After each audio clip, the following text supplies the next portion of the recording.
नमस्कार, प्रभात साक्षी news network और आप सभी का स्वागत है। केंद्रीय गृह मंत्री अमित शाह जम्मू कश्मीर के 2 दिवसीय दौरे की शुरुआत करते हुए आज कठुआ में अंतर्राष्ट्रीय सीमा से सटे अग्रिम क्षेत्रों में पहुंचे।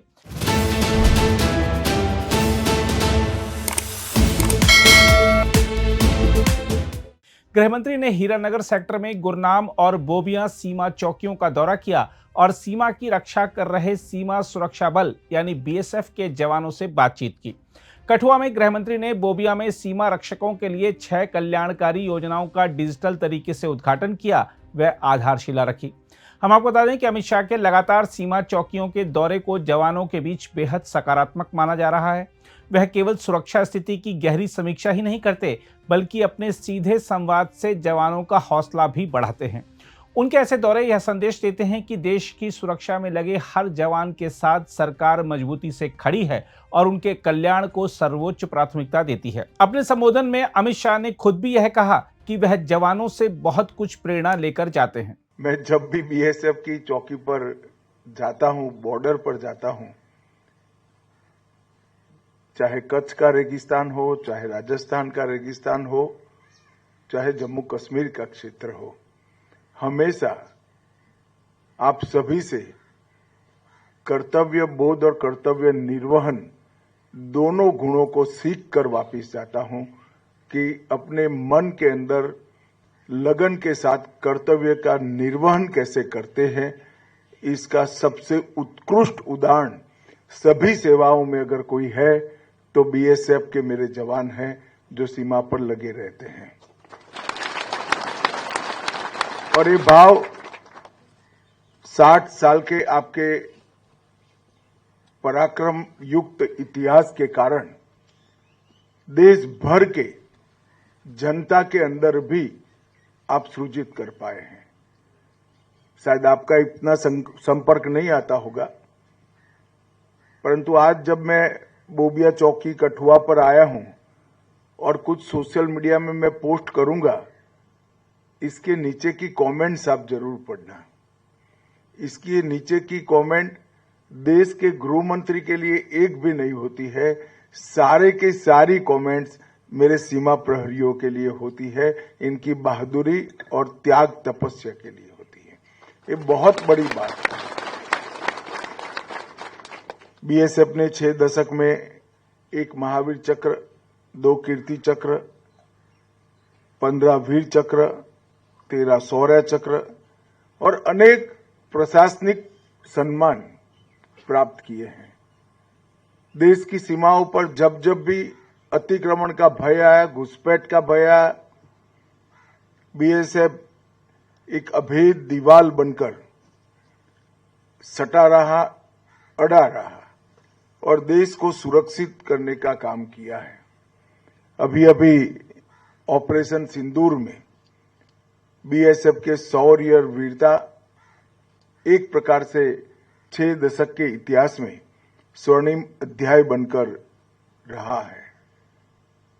उस कठिन घड़ी में भी आप सभी ने हम सीमा के प्रहरी है ये भाव को हमेशा के लिए उज्जवल रखा और बुलंद रखा। 118 पोस्ट और 3 आतंकी launch pad Jammu Kashmir frontier ने ध्वस्त किए और इसके लिए सब इंस्पेक्टर मोहम्मद इम्तियाज अहमद और सिपाही दीपक चिंगखाम उनको सर्वोच्च बलिदान के लिए वीर चक्र से भी सम्मानित किया गया है। हम सब के लिए ये बहुत गर्व का विषय है। 16 गैलेंट्री मेडल और अनेक प्रशंसा पत्र इसी दौरान हमें प्राप्त हुए। जैसे आप सभी लोग यहीं सीमा पर तैनात हैं, देश के अंदरूनी हिस्सों में भी, चाहे मणिपुर का दुर्गम क्षेत्र हो, नॉर्थ ईस्ट के कुछ क्षेत्र हो या विशेष कर ओडिशा और छत्तीसगढ़ के लाल आतंक से पीड़ित माओवादी क्षेत्र हो, बीएसएफ को जहां जहां लगाया आपने अपने वीरता के परचम वहां पर भी गाड़े हैं और प्राकृतिक आपदा के वक्त भी पंजाब में बीएसएफ ने जो मानवता का प्रदर्शन किया और जनता के प्रति संवेदना का प्रदर्शन किया, मुझे जब पंजाब के मुख्यमंत्री मिलने आए थे तब उन्होंने स्वयं, वैसे वो हमारे दल से आते नहीं हैं, फिर भी उन्होंने कहा था कि बीएसएफ न होता तो हम सब की बहुत दिक्कतें बढ़ने वाली थी। ये बाढ़ में बीएसएफ ने पंजाब के नागरिकों की बहुत सेवा की है, बहुत मदद की है। हम सबका एक साझा दायित्व है कि सीमाओं को चौक चौबंद और सुरक्षित रखना। 60 साल पहले की सीमा की हमारी चुनौतियां और आज की चुनौतियां बिल्कुल बदल चुकी हैं। आपके शौर्य, आपकी तत्परता और ड्यूटी पर लगे रहने की लगन तो जरूरी ही है, परंतु चुनौतियां जिस प्रकार से तकनीक से उद्भव हो रही है, इसके तकनीकी समाधान भी हमें ढूंढने हैं। बीएसएफ के 60 वर्षों की गौरवमयी यात्रा के 61वें स्थापना दिन पर जब मैं कार्यक्रम में गया था, तब मैंने कहा है कि बीएसएफ का 61वां वर्ष बीएसएफ के मॉडर्नाइजेशन और बीएसएफ के जवान और उनके परिवारजनों के कल्याण का वर्ष बनाया जाएगा। गृह मंत्रालय में एक टीम ये दोनों चीजों पर काम कर रही है। बीएसएफ के जवान के कल्याण के लिए भी हम एक विशिष्ट योजना लेकर आएंगे और पूरी बॉर्डर सिक्योरिटी का जो काम है उसको तकनीक के आधार पर मॉडर्नाइज कर आपकी सहायता कैसे की जा सके, इसके लिए भी भारत सरकार बहुत बड़ी राशि खर्च करने वाली है। मैं आशा करता हूं कि बॉर्डर इंफ्रास्ट्रक्चर और प्रयुक्त उपकरण आपको ड्यूटी निभाने में बहुत मददरूप होंगे और आपकी ड्यूटी का अच्छे तरीके से निर्वहन कर पाए, इसके लिए आपकी कठिनाइयों को भी कुछ हद तक वो कम करेंगे। सभी जवानों को मेरी अनंत अनंत शुभकामनाएं हैं। पूरा देश आपके कर्तव्य के निर्वहन के भाव के कारण ही चैन की नींद सो रहा है और सुरक्षित महसूस कर रहा है। मैं फिर से एक बार 60 साल में बीएसएफ के जितने भी जवानों ने वीरगति प्राप्त की है, वो सभी को मन पूर्वक श्रद्धांजलि देकर मेरी बात को समाप्त करता हूं। हम आपको यही बता दें कि अमित शाह ने जम्मू के लोक भवन में एक उच्च स्तरीय सुरक्षा समीक्षा बैठक की अध्यक्षता की और बाद में आतंकवाद से पीड़ित कुछ परिवारों को अनुकंपा के आधार पर नियुक्ति पत्र वितरित किए। अमित शाह का यह दौरा सीमा पर बढ़ाई गई चौकसी के बीच हो रहा है, जिसका उद्देश्य आतंकवादियों की घुसपैठ और हथियारों व नशीले पदार्थों की तस्करी को रोकना है। साथ ही आतंकवाद रोधी अभियान भी तेज किए गए हैं, जिनमें पिछले 2 हफ्तों में कठुआ, उधमपुर और किश्तवाड़ जिलों में लगभग करीब 12 मुठभेड़ों में जैश-ए-मोहम्मद के 4 पाकिस्तानी आतंकवादी मारे गए हैं। अमित शाह गुरुवार देर रात जम्मू पहुंचे थे और उपराज्यपाल मनोज सिन्हा, मुख्यमंत्री उमर अब्दुल्ला और विधानसभा में विपक्ष के नेता सुनील शर्मा सहित बीजेपी के वरिष्ठ नेताओं ने उनका स्वागत किया था। उधर सीमावर्ती बोबिया गांव के लोगों का कहना है कि उन्हें उम्मीद है कि केंद्रीय गृह मंत्री अपने 2 दिवसीय दौरे के दौरान बॉर्डर फेंसिंग को आगे बढ़ाने की घोषणा करेंगे ताकि वह आगे तक खेती कर सकें। जो बोबिया विलेज है वो बॉर्डर के सबसे लास्ट विलेज है। इसके आगे महज आप पीछे देख रहे हो जो तार लगी है, इसके पीछे पूरा बॉर्डर है। हमारा जो गांव है 3 तरफ से घिरा हुआ है, बीच में हमारा सेंटर पॉइंट बोबिया है।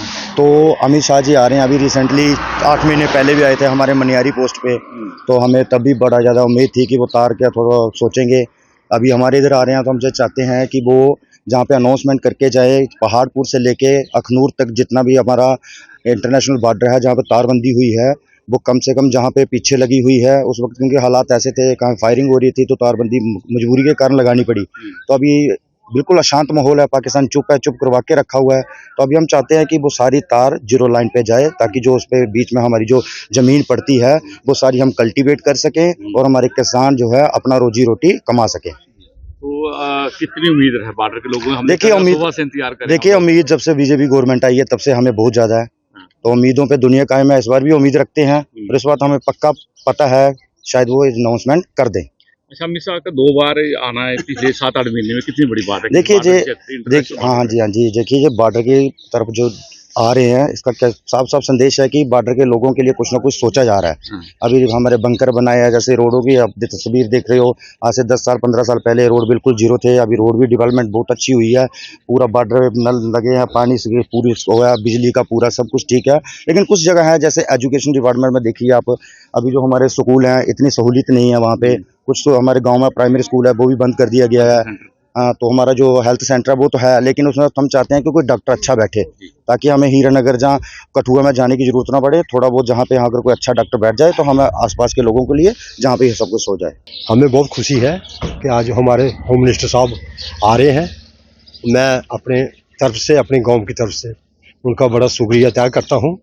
लेकिन हमें थोड़ा सा गवर्नमेंट आने के बाद इतना है कि पाकिस्तान जो बार बार गोलाबारी करता था, जब फायरिंग वगैरह होती थी, उसका हमें आराम है। इसलिए हम बॉर्डर के ऊपर अच्छी तरह से और चैन से रह रहे हैं। लेकिन उसके साथ साथ हमें थोड़ी सी मुश्किलात भी है, जैसे हमारे गांव की तारबंदी जो है वो BP नंबर 104 से लेके 110-11 तक 1.5 किलोमीटर तकरीबन पीछे लगी हुई है। हम चाहते हैं कि आज होम मिनिस्टर साहब आ रहे हैं कि इस तारबंदी को थोड़ा आगे कर दें ताकि हमारी जो 2400 कनाल ज़मीन आगे है तारबंदी के, हम उसको कल्टीवेशन करें आराम से। और यही हमें उम्मीद है कि अगर होम मिनिस्टर चाहे तो इनके लिए कोई बड़ा पहाड़ नहीं है, इनको आगे भी करवा सकते हैं।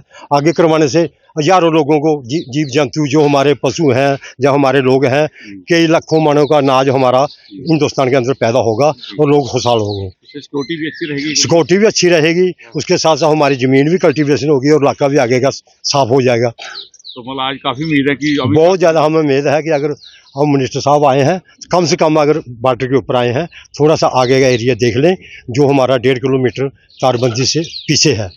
तो हम चाहते हैं कि इस तारबंदी को अगर 1.5-2 किलोमीटर जो इतना ही एरिया पड़ता है, इसको अगर थोड़ा आगे कर दें तो हमारी जो ज़मीन है लगभग 300 कमा तो हमारी बच जाएगी और हमारे जो किसान हैं बड़ी अच्छी तरह से अपनी पैदावार और इस ज़मीन से हमारा रोजी रोटी पूरी हो सकती है।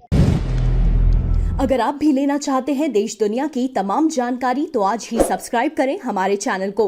साथ ही नीचे दिए बेल आइकन को जरूर दबाएं ताकि हर अपडेट आप तक पहुंच सके।